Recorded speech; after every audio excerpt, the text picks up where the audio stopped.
আসসালামু আলাইকুম। আমি মোমেনা ডে থেকে মোমেনা বলছি। আপনারা সবাই কেমন আছেন?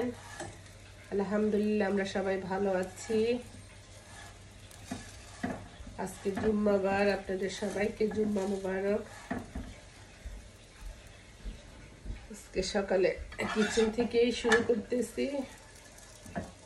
আমার সারাটা দিন কিচেনের মধ্যেই যায়, রান্না বান্না ধোয়া খালি। সংসারে কম কাজ থাকে না তো, ছেলেরা তো বুঝতে চায় না আমরা কি কাজ করি।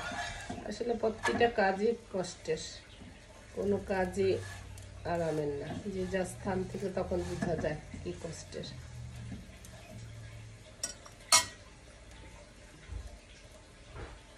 হাজবেন্ড এইমাত্র চলে গেল নাস্তা খেয়ে।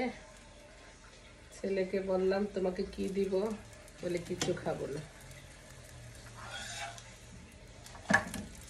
ওরা ঘুম থেকে উঠে সাথে সাথে কেউ কিছু খেতে পারে না।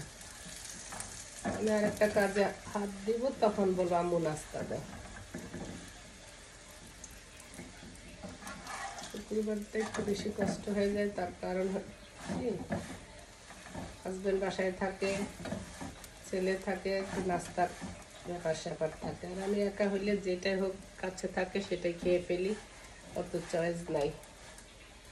মনে করি এটা নষ্ট হয়ে যাবে, ঠিক আছে আমি খেয়ে ফেলি, ওই রকম।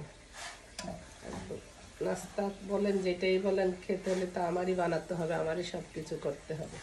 অনেক সময় অনেক কিছু খেতে চাইলেও, মন চাইলেও কষ্টের ডরে খাই না। কেউ করে দিলে তখন আরাম লাগে।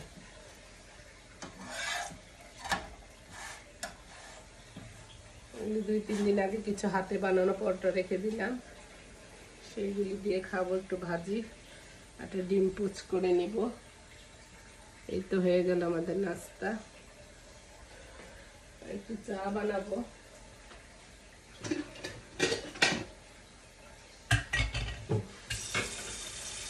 লাল চা খাবো।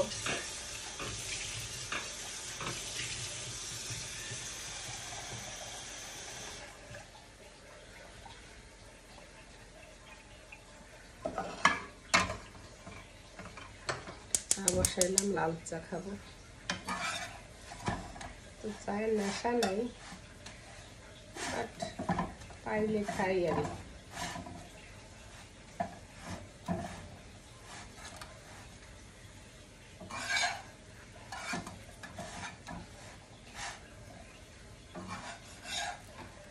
যখন পরোটা বানাই তখন 2-3 দিনের একসাথে একটু বানিয়ে রাখি।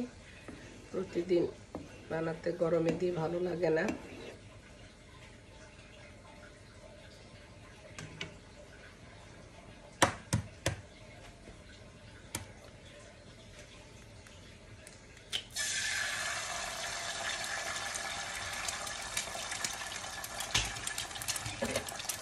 গোলমরিচের গুঁড়া দিয়ে দেয়,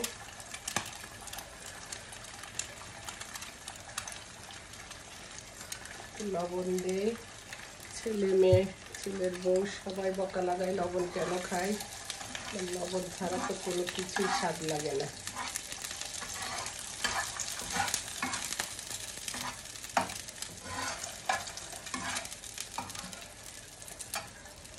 চায়ের পানি হতে থাকুক।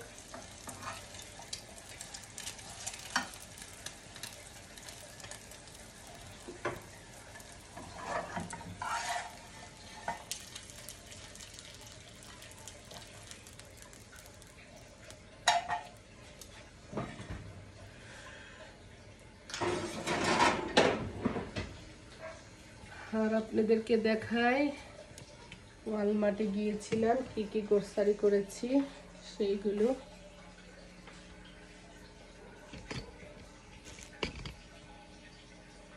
নিত্য প্রয়োজনীয় জিনিসই। এখানে অনিয়ন নিয়ে এসেছি, সাদা অনিয়নটা।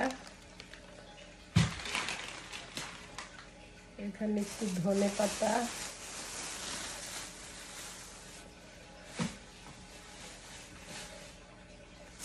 এখানে একটু কাঁচা আম ভর্তা খাওয়ার জন্য,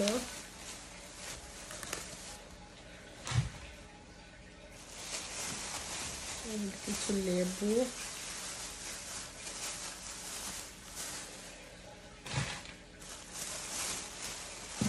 আর মিষ্টি আলু নিয়ে এসেছি। পাশের বাসা ভাবি ডাটা দিয়েছে, ডাটা দিয়ে চিংড়ি মাছ দিয়ে মিষ্টি আলুর তরকারি যেদিন করব সেদিন আপনাদেরকে দেখাবো। এর মধ্যে নিয়ে এসেছি রেগুলার আলু। আমরা বেশিরভাগ এই লাল আলুটাই খাই, এটা দিলে অনেক সময় অনেক তরকারির মধ্যে গলে যায়, ওই অন্যান্য আলুগুলো নষ্ট হয়ে যায়। এটা একটু অনেক দিন থাকে, এটা ভাজি করলেও এটা টেস্ট বেশি লাগে আমার কাছে, জানি না অন্য মানুষের কাছে কি।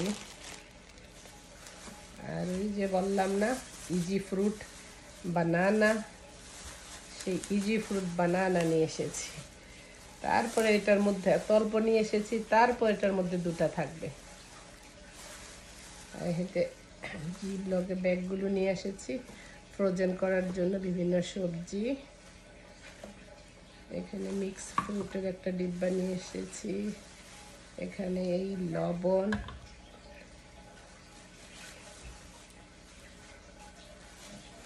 এটা একটা মিক্স ফ্রুটের ককটেল, যে মিক্স ফ্রুটগুলো আছে না সেইগুলো কাস্টার্ড বানানোর জন্য অনেক সময় লাইক ফ্রুট না থাকলে হঠাৎ করে কোনো গেস্ট আসলে বানানো যায়। আর একটা ব্রেড নিয়েছি, বাচ্চারা ব্রেড আমি লাইক করি না, বাচ্চাদের জন্য, হাজব্যান্ডের জন্য। হাজব্যান্ড এখন ব্রেডটা একটু খেতে পারে, তার কারণ এটা সফট তো সেজন্য। যাই হোক, আমরা এখন নাস্তা করি। সেই কী নাস্তা, পরোটা, ভাজি, ডিম নাস্তা করি। আপনারাও নাস্তা খান, তারপর জুম্মার নামাজ ছেলেরা যাবে, আমি বাসায় পড়বো ইনশাল্লাহ। দেখা হবে নেক্সট ভিডিওতে। ভালো থাকেন, আল্লাহ ভালো রাখুক। আল্লাহ হাফেজ। আসসালামু আলাইকুম রহমতুল্লাহি ওয়া বারাকাতুহু।